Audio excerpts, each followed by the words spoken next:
Krapp'S last tape was written in 1958 as a vehicle for Patrick McGee, and it is an early example of Samuel Beckett's brilliance in embracing the new technology of the day. The recently invented tape recorder allowed Beckett to present his character Krapp at 3 different ages. The character Krapp, on his 69th birthday, records himself and finally listens to a tape of his 39th birthday, which also has an account of an earlier Krapp. I made this version on my own 69th birthday. As the Faber companion to Samuel Beckett has it, Krapp, 69, sneers at Krapp, 39, who laughs at an even earlier Krapp. Each sees the fool he was rather than the fool he is.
Box 3, spool 5,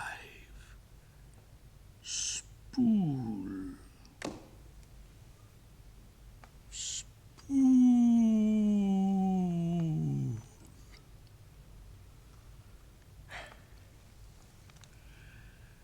Box 3, 3.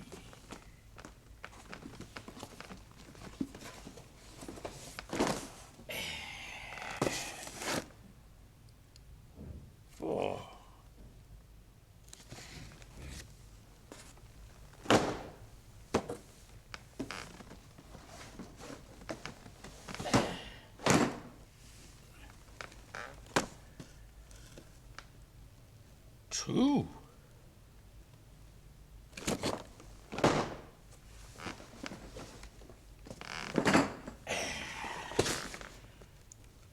Nine.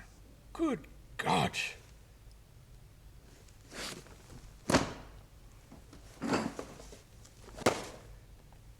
Seven.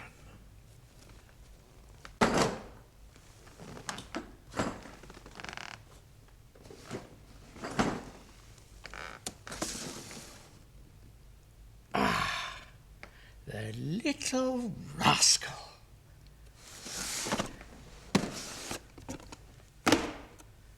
Box 3, spool 5.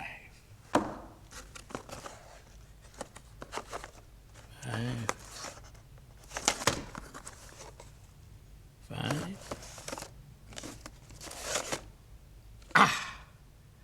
The little scoundrel.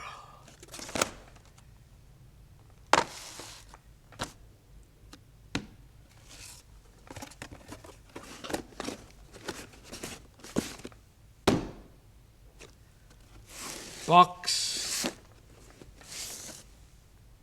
3, spool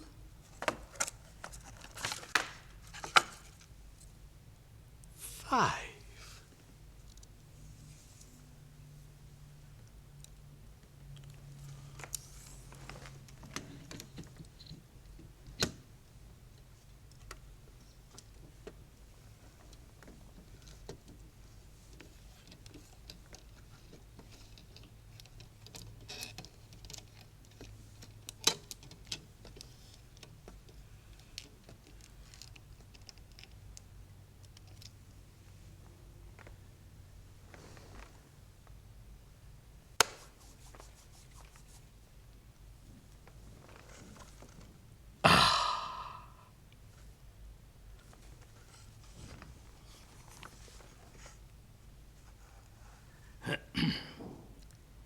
Mother at rest at last.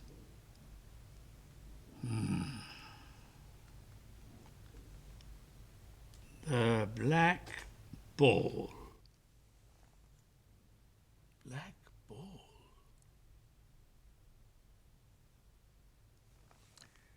The dark nurse.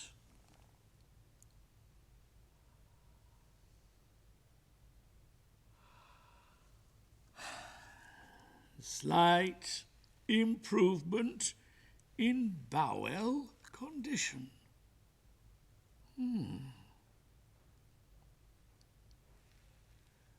Memorable what? Equinox. Memorable equinox. Memorable equinox?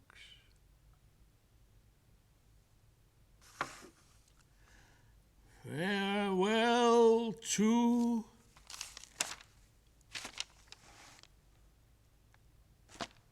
love.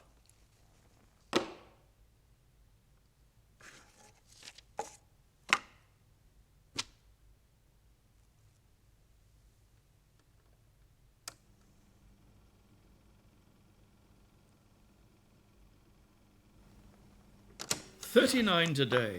Sound as a bell.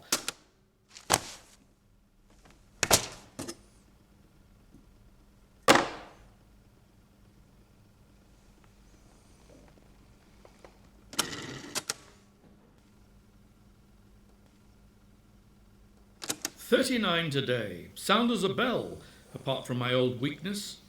And intellectually, I have now every reason to suspect at the crest of the wave, or thereabouts.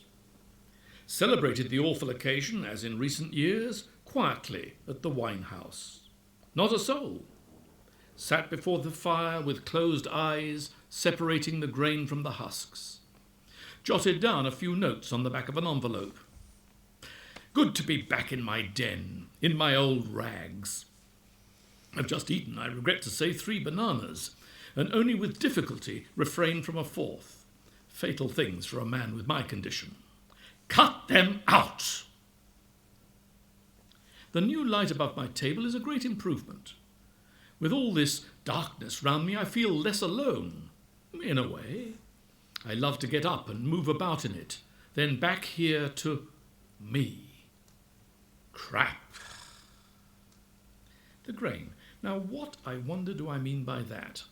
I suppose I mean, those things worth having when all my dust has settled. I close my eyes and try and imagine them. Extraordinary silence this evening. I strain my ears and do not hear a sound. Old Miss McGlone always sings at this hour, but not tonight. Songs of her girlhood, she says. Hard to think of her as a girl. Wonderful woman, though. Connaught, I fancy. Shall I sing when I am her age, if I ever am? No. Did I sing as a boy? No. Did I ever sing? No. Just been listening to an old year, passages at random. I did not check in the book, but it must be at least 10 or 12 years ago. At that time, I think I was still living, on and off, with Bianca in Keda Street. Well out of that. Jesus, yes. Hopeless business. Not much about her, apart from a tribute to her eyes. Very warm. I suddenly saw them again. Incomparable. Oh, well. These old PMs are gruesome, but I often find them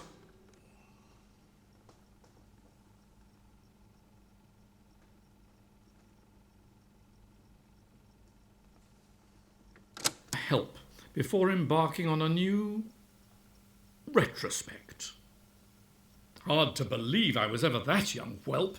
The voice, Jesus, and the aspirations, and the resolutions, to drink less in particular.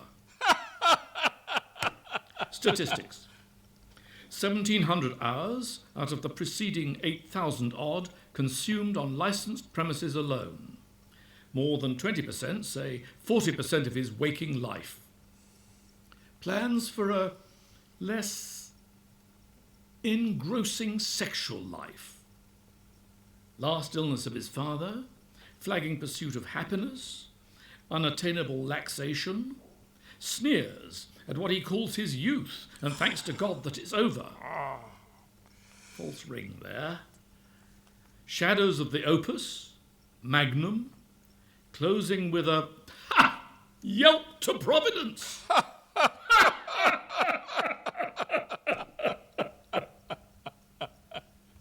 What remains of all that misery? A girl in a shabby green coat on a railway station platform? No. When I look back on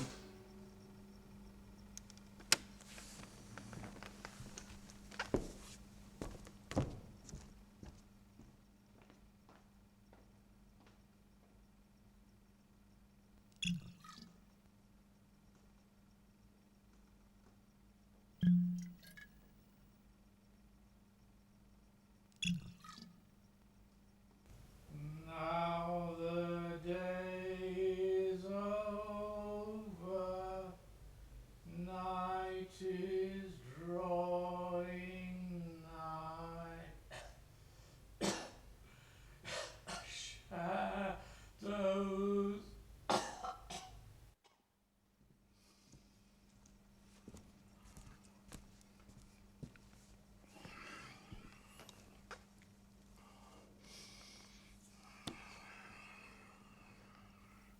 Back on the year that is gone, with what I hope is perhaps a glint of the old eye to come, there is of course the house on the canal, where Mother lay a-dying, in the late autumn, after her long viduity.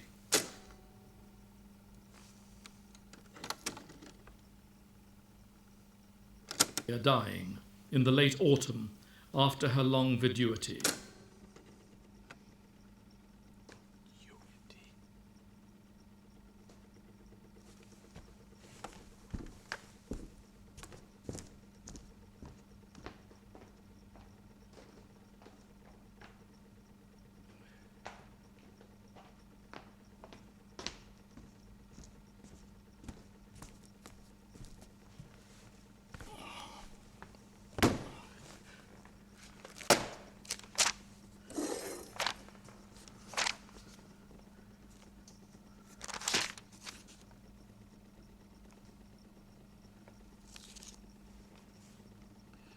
State or condition of being or remaining a widow or widower.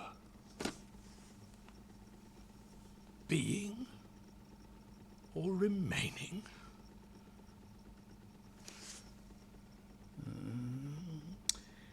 Deep weeds of viduity. Also of an animal, especially a bird. The vidua, or weaver bird. Black plumage of male. The vidua bird.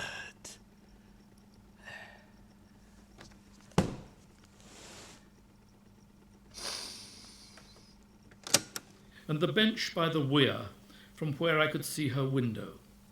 There I sat in the biting wind, wishing she were gone. Hardly a soul, just a few regulars, nursemaids, infants, old men, dogs. I got to know them quite well. Oh, by appearance, of course, I mean. One dark young beauty I recollect particularly, all white and starch, incomparable bosom, with a big black hooded perambulator, most funereal thing. Whenever I looked in her direction, she had her eyes on me. And yet when I was bold enough to speak to her, not having been introduced, she threatened to call a policeman, as if I had designs on her virtue. The face she had, the eyes like chrysolite. Oh, well. I was there when the blind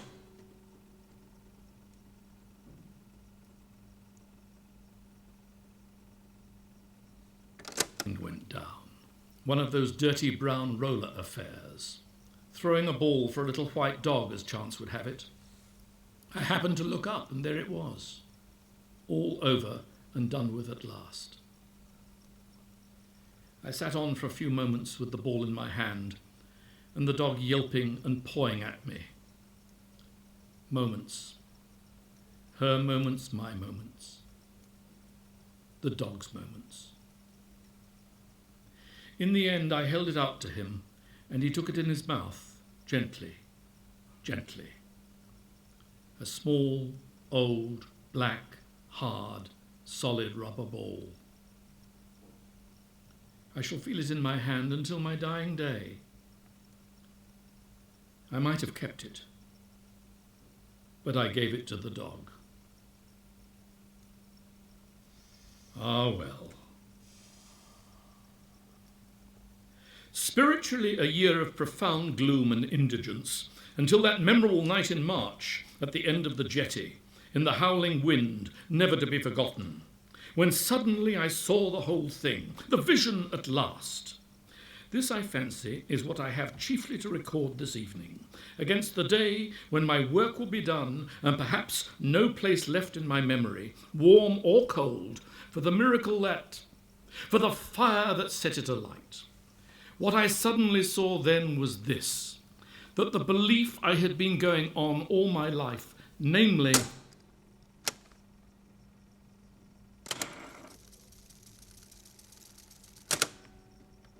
great granite rocks, the foam flying up in the light of the lighthouse, and the wind gauge spinning like a propeller, clear to me at last that the dark I have always struggled to keep under is in reality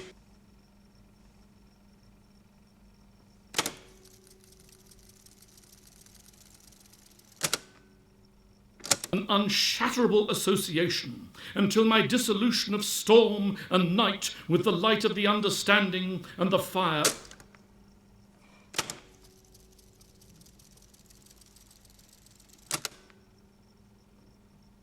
My face in her breasts and my hand on her.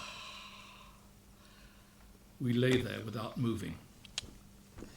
But under us all moved, and moved us, gently, up and down, and from side to side.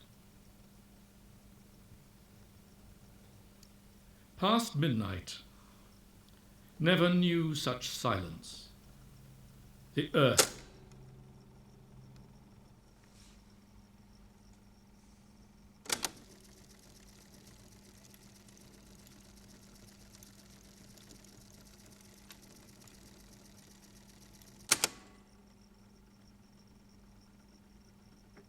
up a lake with the punt, bathed off the bank, then pushed out into the stream and drifted.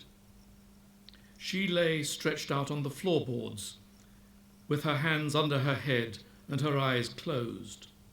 Sun blazing down, bit of a breeze, water nice and lively. I noticed a scratch on her thigh and asked her how she came by it. Picking gooseberries, she said. I said again I thought it was hopeless and no good going on, and she agreed without opening her eyes. I asked her to look at me, and after a few moments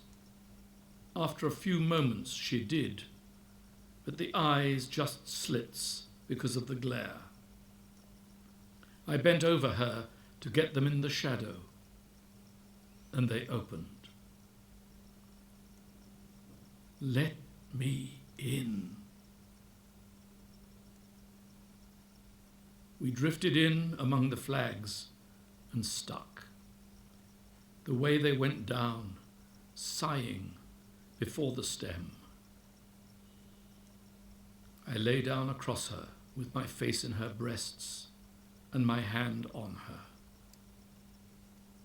We lay there without moving. But under us all moved, and moved us, gently, up and down, and from side to side. Past midnight, never knew such silence. The earth might be uninhabited.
just been listening to that stupid bastard I took myself for 30 years ago.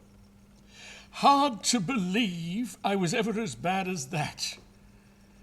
Thank God that's all done with anyway. The eyes she had.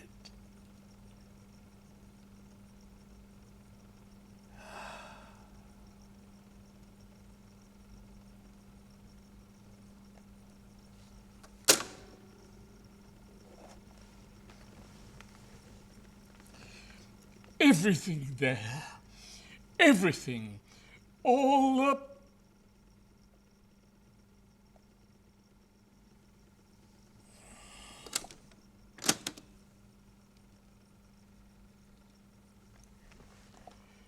Everything there. Everything on this old muckball.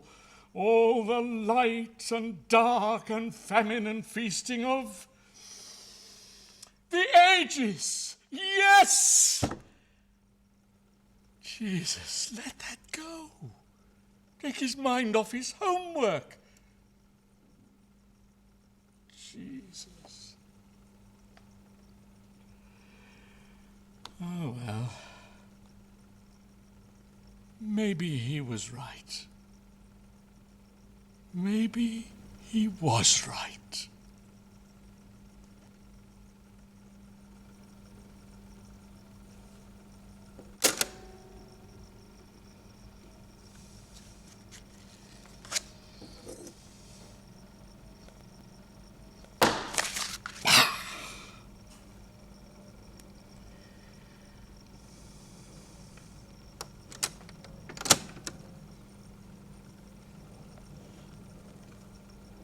Nothing to say.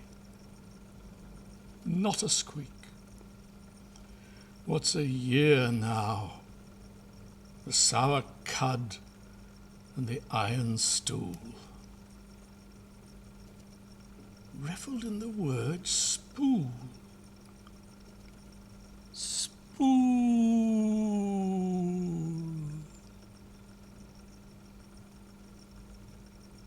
Happiest moment of the past 500,000. 17 copies sold, of which 11 at trade price to free circulating libraries beyond the seas. Getting known. £1.6 and something. 8. I have little doubt. Crawled out once or twice before the summer was cold. Sat shivering in the park. Drowned in dreams and burning to be gone.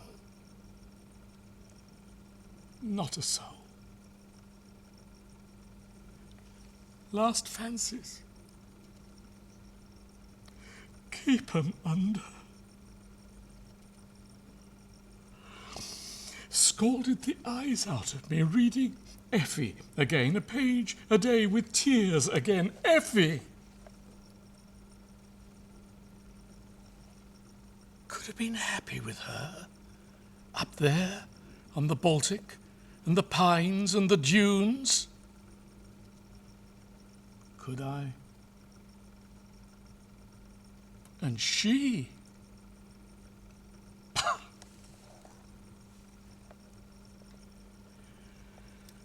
Fanny came in a couple of times. Bony old ghost of a whore. Couldn't do much, but I suppose better than a kick in the crutch. The last time wasn't so bad. How do you manage it, she said, at your age? I told her I'd been saving up for her all my life.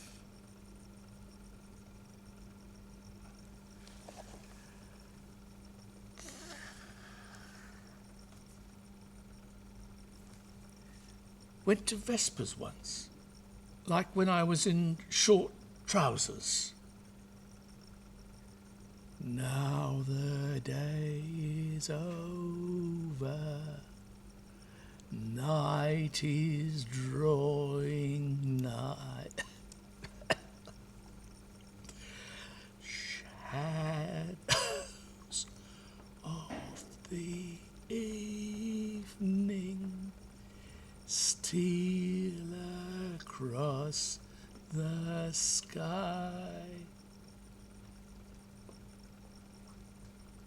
Went to sleep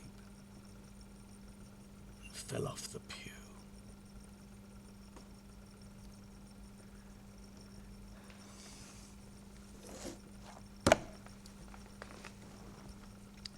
Sometimes wondered in the night if a last effort mightn't,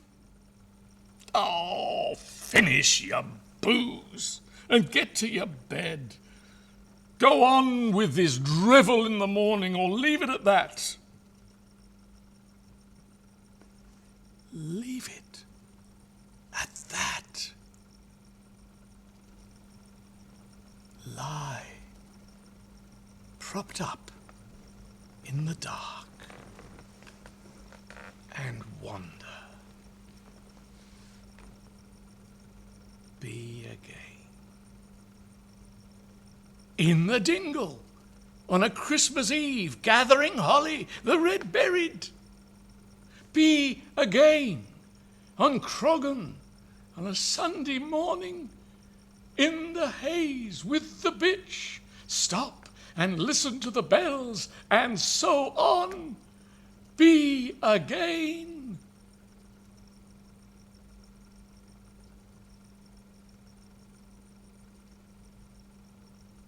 Be again.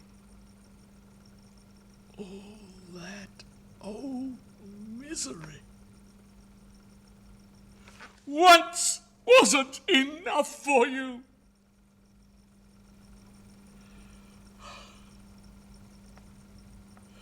Lie down across her.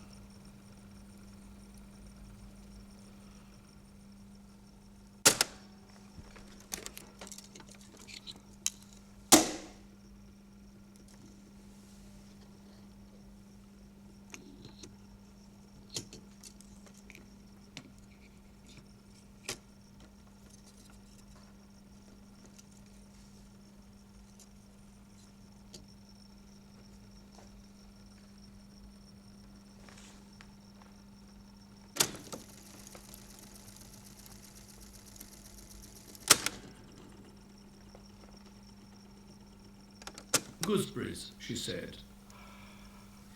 I said again I thought it was hopeless and no good going on, and she agreed, without opening her eyes. I asked her to look at me, and after a few moments she did, but the eyes just slits because of the glare. I bent over her to get them in the shadow, and they opened. Let me in. We drifted in among the flags and stuck. The way they went down, sighing before them. I lay down across her with my face in her breasts and my hand on her. We lay there without moving. But under us, all moved, and moved us, gently, up and down, and from side to side. Past midnight, never knew such silence. The earth might be uninhabited. Here I end this reel, box 3, spool 5. Perhaps my best years are gone, when there was a chance of happiness. But I wouldn't want them back, not with the fire in me now. No, I wouldn't want them back.